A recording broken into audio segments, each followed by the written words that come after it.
Previously on Creased. They're basically saying they've got cameras at the facility, but not at the back of the facility where they had these containers. I mean, that makes no sense. You got these containers on trucks, you got a little chain link fence, little clip.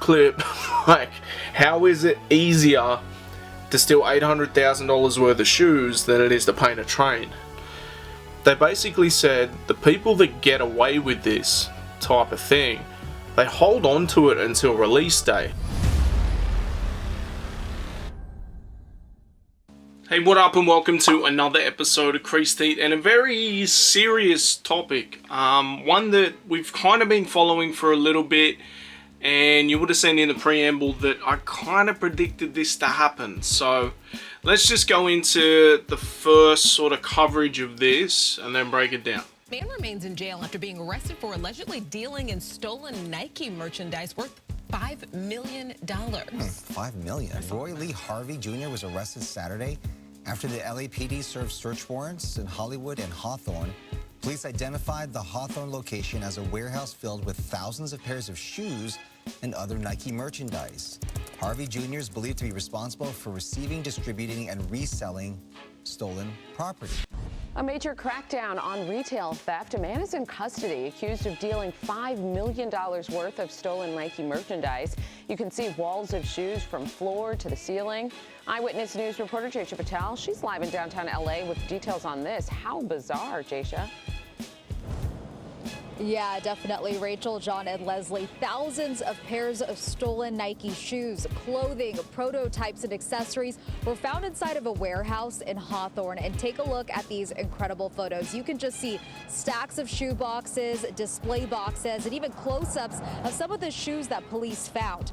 Now, the LAPD says Roy Lee Harvey Jr. was seen delivering the stolen Nike products, and he was booked on suspicion of receiving stolen property and is believed to be responsible for redistributing and reselling the stolen items. The LAPD utilized their Commercial Crimes Division Cargo Theft and the Organized Retail Crimes Task Force to execute the search warrant over in Hawthorne. And Nike also had its Global Security Director help with the search to find all of these stolen goods. Now, over the past year, we've seen videos and images of brazen retail theft and smash and grabs in broad daylight. And in 2022, research showed theft contributed to $112 billion in losses for businesses across the country. California Governor Gavin Newsom invested $267 million in dozens of cities in the state to combat this, and the money went to police and sheriff's departments as well as district attorneys. The LAPD and the sheriff's department were among those departments that got the most money, more than $15 million. Hello, I'm Mark Brown. Get more great ABC7 content by clicking the subscribe button for our YouTube channel and download the ABC7 Los Angeles streaming app on Fire TV, Android TV, Apple TV, and Roku to watch on your TV. Didn't know about Project Blitz. Me personally, I was introduced to it, I want to say either by Harrison Neville or Kai Somar. I want to say it was Kai's first. He showcased this, crazy sneaker collection, essentially showing off, depending who says it, certain YouTubers have said 5 million, 10 million, even 20 million, right? Because however big it is, it garners that much more hype. But Croatian style, essentially, as he's known, Andre or Dre, he's known by as well, has curated, especially within the vault, this crazy collection. One of one PE, samples, game-worn Jordans and signed pairs. And he also has a warehouse on the outside of it with other stuff too. That seems to be more so what is coming under fire. But essentially what happened, someone was caught, they've obviously been following them from the Memphis heists, and he was delivering stuff to Project Blitz. He's been caught, and this is a big thing that's happened under Nike's global head of security with the police, right? They've gotten together, caught this dude at Project Blitz. Project Blitz then becomes a target in itself. They go through and they raid this place. Now, there hasn't been any mention of Dre being caught up. Yeezy Buster I know is loosely affiliated, no mention of him, but they probably became more public in the last couple of years and started selling stuff on their website. Their website is currently down. So there hasn't been any public statement from Dre. Let's just double check and make sure that is still the case. The last thing he shared was nice kicks going into his collection, which, what a collection. And from outside looking in prior to this investigation, you would just say this guy is a collector of the highest ilk. Yo, these are pretty wild. I don't know if you've ever seen this before, but this is not just an ordinary bred Jordan 1. There's only 23 pairs made, and it's actually pure, real leather. You can't smell that at home, but yo, definitely smell it. Literally, this smells like Louis Vuitton. This is a good one right here. Not a lot of people get to see these. Spike Lee Jordan 1. Oh man. His production company is called 40 Acres and a Mule, and so he added the 1/3 of a man on the tongue. Really cool, amazing colorway. We got more, but this isn't a flex. This is just letting the people see, have a little sneak peek in what we got. We got sizes, so everybody knows what's up with these, right? You don't even have to say anything. You would say like his knowledge on sneakers, samples, everything like that is just crazy. Like in these videos, he doesn't stop and like, oh, what's that pair again? No, like he knows the history of it. He knows the history of every single pair. He's definitely a connoisseur of these high-end sneakers. But there's obviously something shady going on, because you can't just have this many pairs and curate this type of business, because it is a business. They do source pairs, they do get those crazy rare pairs for like artists and other people, right? Here's a cool one. You've probably seen these on Travis like a couple years ago. This never came out. This is the Don Quixote. If you know the story of Don Quixote, he's like traveling. So that's why there's like hay, like on the little hay trail, embedded in the shoes. It's in the sole. Yeah. The hay's in the sole, that's what I'm saying. These are fire, right? Did you sell Travis though, his? Yeah. Football players, artists, sports people, everything like that. Like you've seen Drake, you've seen Travis Scott, Scottie Pippen, Randy Jackson, you know, on top of all the YouTubers documenting this place. Like everyone is going to Project Blitz for these crazy pairs. Something that's actually really special. It looks like just a regular kind of like OG black and purple dunk box, right? But if you look really closely, there's a colorway and a color code you don't see too often. So this is actually one of very few of a Freddy with box, because they do not come with the box. Like these were canceled, cease and desist. There's just a few pairs that kind of leaked out, and this is it. You always got to know when you see like these boxes with these crazy weird labels. No, yeah, that's gonna be some serious stuff. So, you know, all these like different ones that are coming out, like these are the crazy ones. Now, what I've noticed, they are more PEs, ultra rare, rather than bulk and early pairs. But we don't know what they do behind closed doors, right? That vault is primarily what you see. Initially, you would see a little bit more. Now it's primarily the vault. That is one big massive warehouse in LA, which there is footage of it, and they've got lots of pairs. So are they buying bulk pairs early from stores and even from heists in Memphis?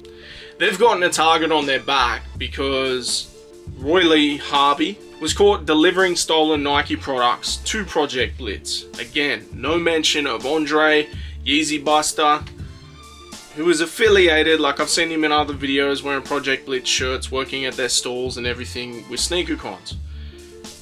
It's a really crazy time, because if you go back to when all these heists were happening, and then, you know, with Nike changing their rules around resale, I mentioned at the time, anyone that was like actively flexing early pairs consistently would become a target. Now, when we think of people that you see on Instagram that are famous for leaking shoes, but then you get people like Private Selection, who literally, when they're just walking down the street, even in different countries, they get the early bird call, because that's what they're known for. They're known for breaking shoes on the internet.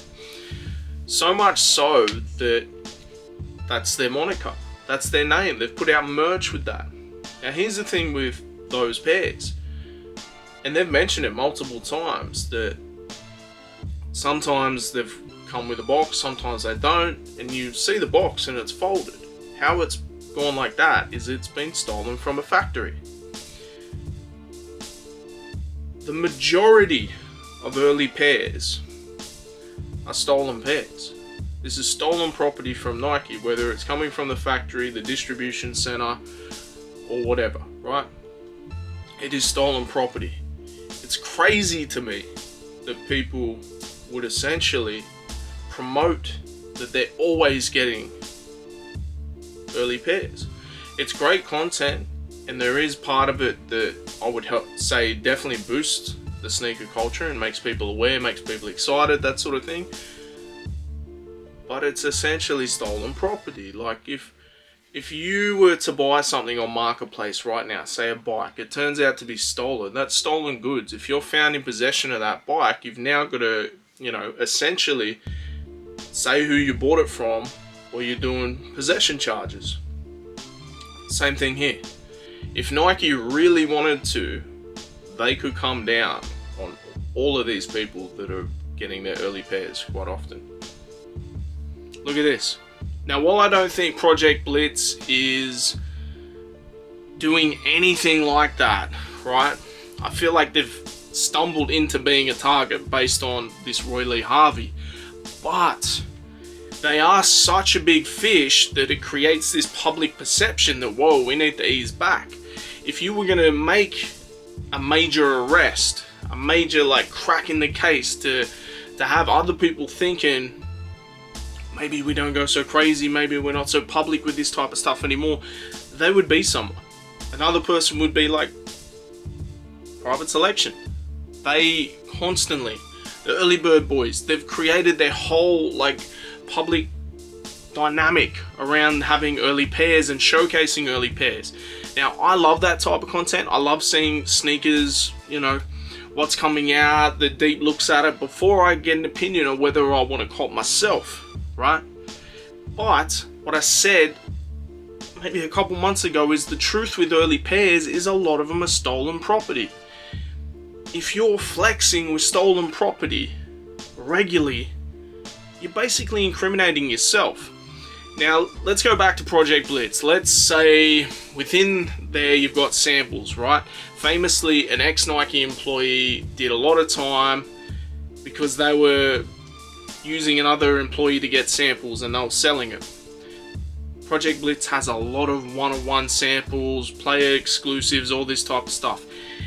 In one way or another, that would be stolen property, right? In America, we've all heard it on movies and everything like that. Possession is 9/10 of the law. Regardless of if you were unaware or pretend to be unaware, blissfully unaware, you gotta know that's stolen property. So if Nike then stumbles onto you guys and goes, hang on a minute, they shouldn't have these should be in our archives, these never came out, things like that. It'd be crazy to see what is taken and what is not. Do they then have to go through and get receipts for everything, find conversations? Then like a real interesting part in all this, because let's be honest, sneakers is not like a criminal endeavor, like say it has been alleged to have links to criminal organizations with the recent going on with Armanier and all that. Like Croatian style, I do not know how he came about his money. He could just be a really good businessman, he could have inherited it, whatever the case, right? If he gets these charges, you're in possession of all this stolen material, you've been found to be part of a criminal organization based around sneakers and everything like that, you're facing X amount of years. Does he roll over and get these like petty crooks that essentially were robbing trains or doing whatever to get these shoes and just goes, yo, that's Sam, I just bought shoes, I had no idea. You know what I mean? I feel like within the world of sneakers, there's not going to be this tough guy image to where they're beyond snitching, right? It's going to be an interesting thing as it unravels. There is so much still to unravel that has not come out. Like, Dre hasn't made a comment, Yeezy Buster hasn't made a comment, There's no further like mention of police reports or anything like that since the initial video and police reports, but this is all ongoing. It's going to be crazy. One pair that I know for sure would be considered a stolen pair, right? They definitely haven't directly stolen it. It would be a Nike employee that got this, but they got Freddy Dunks with a box. If you don't know the story, the Freddy Krueger Dunks were essentially meant to be a cease and desist type thing, so they covered him in oil and set them on fire. A lot of pairs made it out before they went on fire, let's just say that, right? Some have oil, some don't. The ones without oil, crazy. Now within that collection too, there's a lot of older pairs. There's a lot of Jordans, Kobe's. Like, you can definitely tell that Dre is a sneaker fan first and foremost, because some of the pairs you would go, there's no real hype on this, right? Within the sneaker world, as it's become what it is in the last, say, 5-6 years, everything revolves around hype rather than limited edition, samples, PEs and everything. Like, if you got like a Jordan 17 PE or sample, someone's wearing it on their feet, no one cares. If someone was wearing like an SB Dunk, they're going crazy.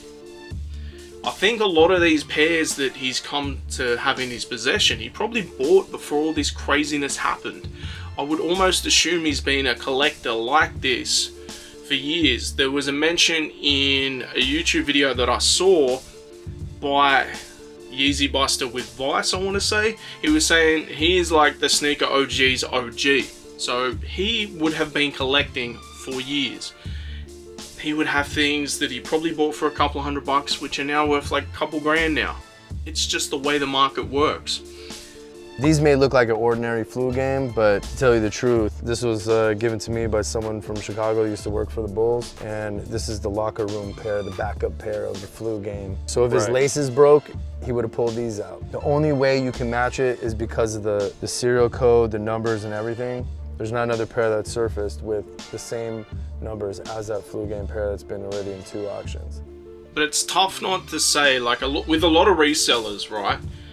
And a lot of like people that sort of gotten into that space in the last couple of years, like, it's all just about money. There's no actual love for the shoes. That's just the commodity they've chose to make money. You can tell when he speaks and holds pairs in his hand that, like, there's a passion there. I feel the same way about private selection, right? Even though they are like resellers, like, that's what they do, that's how they make their money. When they're talking about older pairs, that there's no hype for it. It's just that love of sneakers that they have. Like, you appreciate that, you connect to that. But honestly, man, like, this is one of the craziest stories I've ever seen. I honestly don't know where it's going to end up. I feel like we're going to be seeing a lot more of this play out, especially in public, because of how publicly known Project Blitz is and Dre is, Yeezy Buster is. And I couldn't even tell you if, like, Yeezy Buster is officially part of the Project Blitz team. I've seen him in and around that space a lot.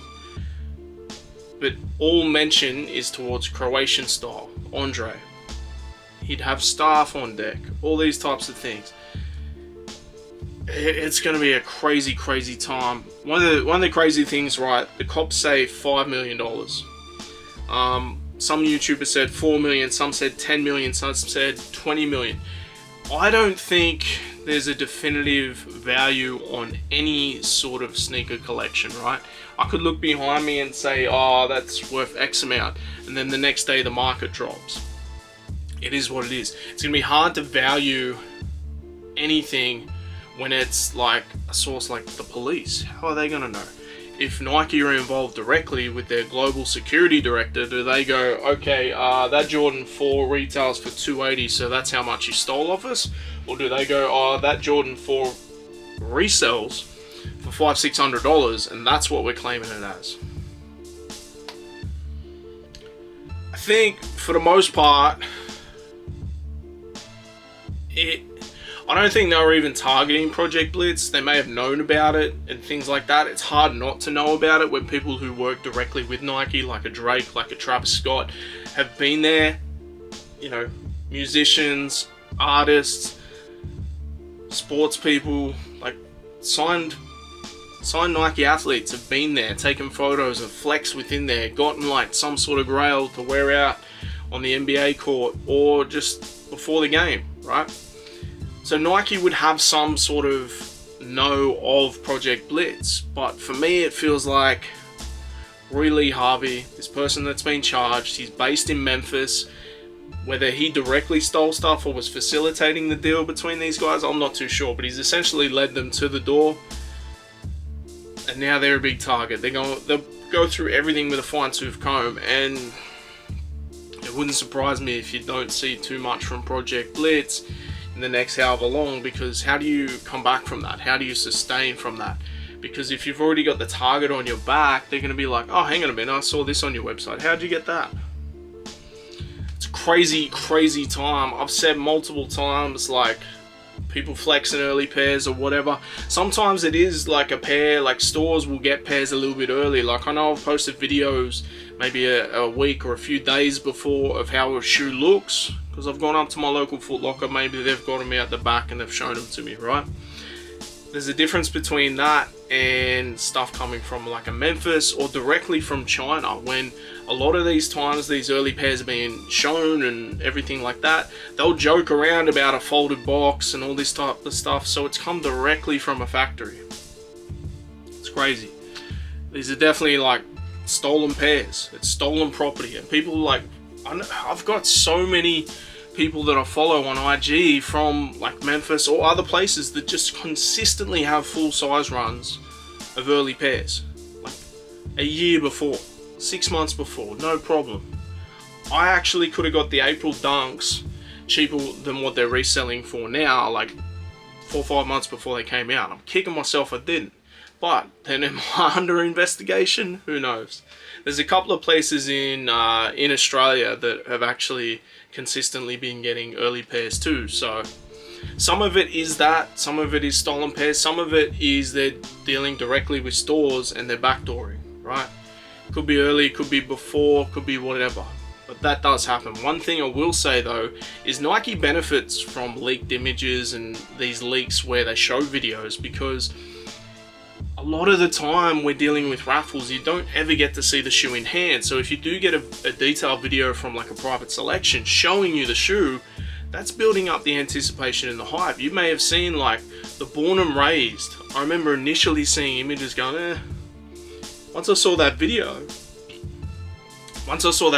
and then like a documentary about the boys going around their hometown showcasing it and the relevance to that, that's when I sort of bought into it. So I don't know, let me know in the comments, what do you think? How's it all going to go down? Are there going to be more people going down? Like, are we going to see more arrests? Are we going to see people lay low a bit? Because I feel like when these type of things were happening last time, I feel like some people laid low for a minute, and then it was like, alright, coast is clear, and they came back out and they're still doing the same thing. But it'll be crazy to see, like, does anything happen to Dre? Was he just, oh, I didn't know, you got that many amount of shoes, you got that much money, surely you got a good legal team on hand. Let me know in the comments. Make sure you like, share, subscribe, and look, any type of news we hear about this, we're gonna go with it. I thought about doing this last week on the Thursday, Friday, even though I gave you like roughly 3 videos, let's say 2.5 videos last week, but I just wanted to see if anything developed, any more information came about, because I wanted to give a little bit more insight than say others had. I went through, you know, plenty of video of people going into Project Blitz and that sort of thing, and you know, I could mention half a dozen pairs that I saw that would definitely have in some way been stolen. But look, we'll just have to see what happens. Peace.